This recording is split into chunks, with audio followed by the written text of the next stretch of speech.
Hello everybody. Today we'll discuss physiology of basal ganglion part 1. In the previous lectures we have learned physiology of cerebellum.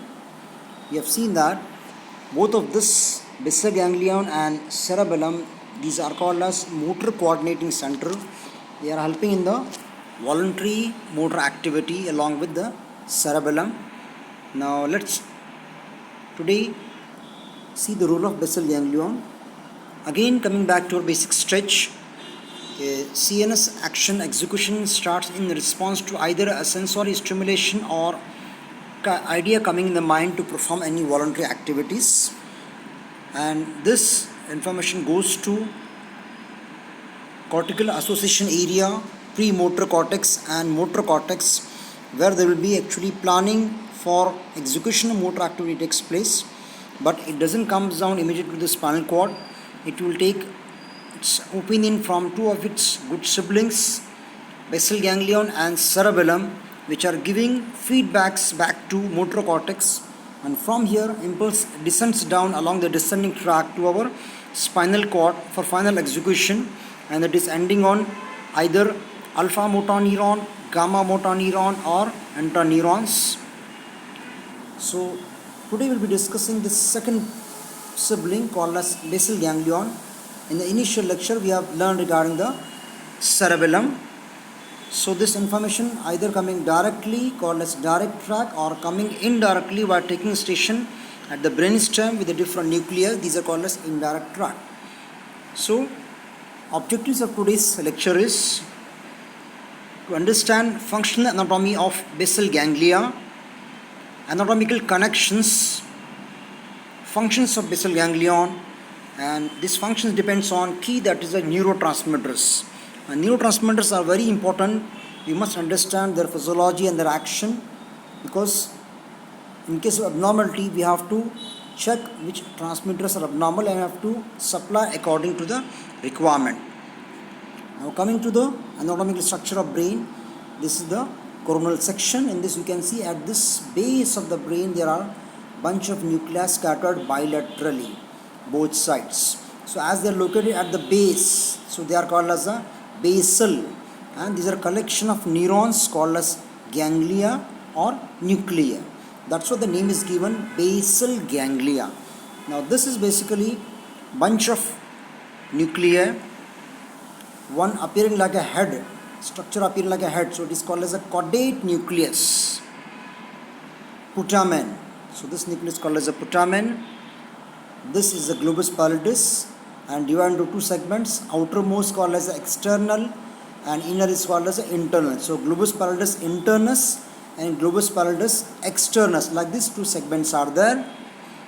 Now this, which is black in color at astrological examination, called as substantia nigra, and this nucleus which is very just below the thalamus is called as subthalamic nucleus, and this is the thalamus. So like this group of structures collectively is called as a basal ganglion.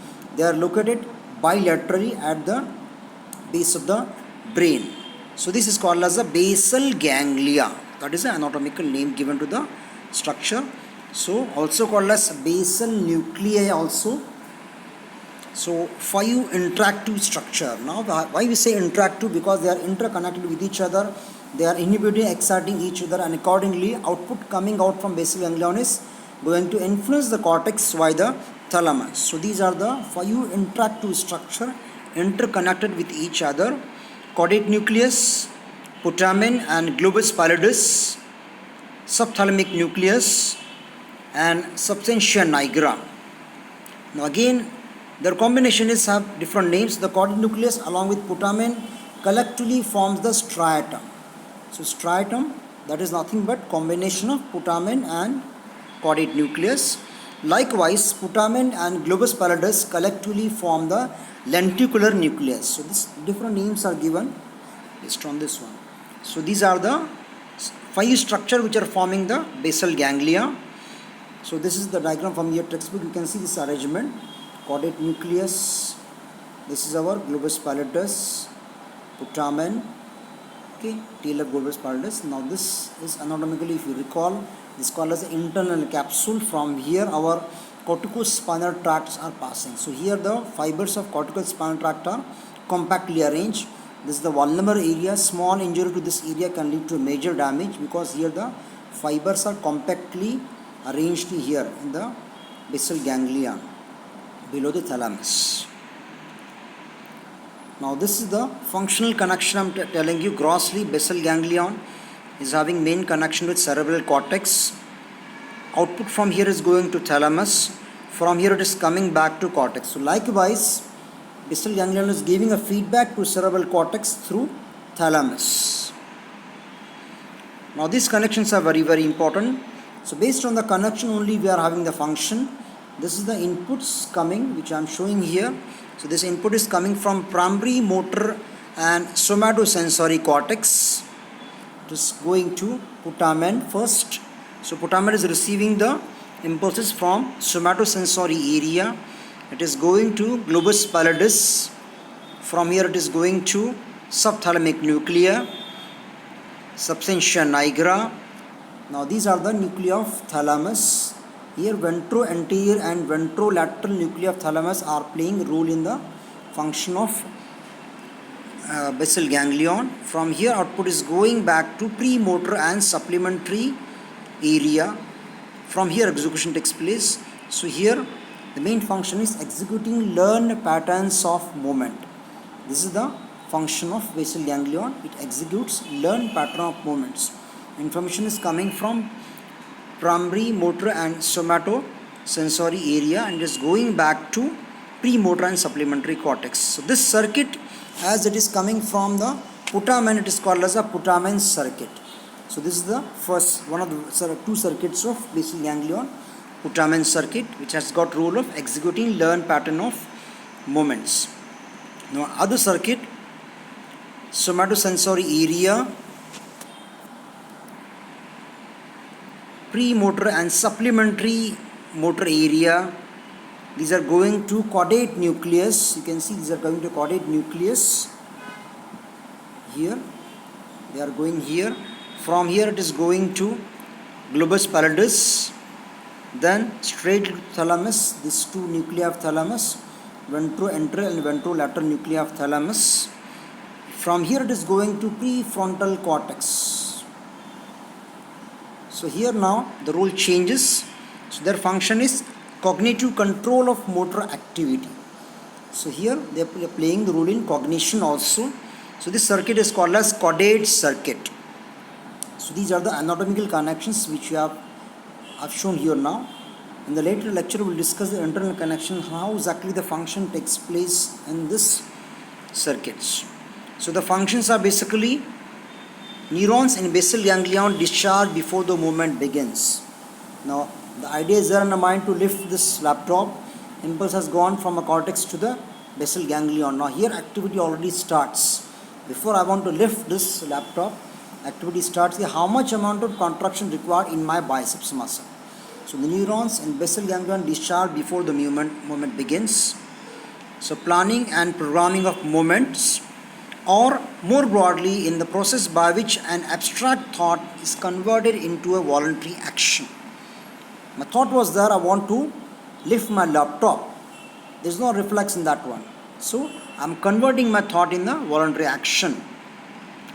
The basal ganglion, particularly the caudate nuclei, also play a role in the some cognitive process, as we have seen in the caudate circuit, possibly because of interconnection of this nuclei with the frontal portion of neocortex. Lesions of caudate nuclei disrupts performance on the test involving object reversal and delayed alteration. So if the already process is learned, repetition is affected. So and understanding of the mechanism of that is affected. So they are playing a good role in the cognition also. So that's why in lesions of Parkinson and lesions of basal ganglia, the patient may have a cognitive disturbances also. The most important part is coming is the neurotransmitter. They decides ultimately the functions of basal ganglion, and abnormality is according to the damage to the nuclear neurons and lack of the neurotransmitter. Based on that, we have to modify the treatment according to the transmitters. So important transmitters here is basically GABA. So the globus pallidus is divided into external and internal. Both regions contains inhibitory GABAergic neurons, gamma aminobutyric acid. This neuron, it's inhibitory in nature. The substantia nigra is divided into two parts. Pars compacta that uses dopamine and pars reticulata that uses GABA. Now again, dopamine, action of dopamine depends on the receptor, whether they are inhibitory or excitatory. We will see during the discussion of circuit. Ultimately, actions of the neurotransmitter depends on what receptor it is ending. For example, acetylcholine, different receptors are there, muscarinic and nicotinic. Muscarinic action is different, nicotinic is different. Similarly, dopamine has got so many receptors, so action will change with the receptor. Neurotransmitter may be the same. Now about 95% of striatal neurons uses the GABA. Remaining striatal neurons, large one use acetylcholine, medium you are using somatostatin, small are using the GABA. And see, this is our knowledge up to now. Maybe in the future we may come with the different neurons, because still we don't have a good answer to disease of basal ganglion, that is Parkinson's disease.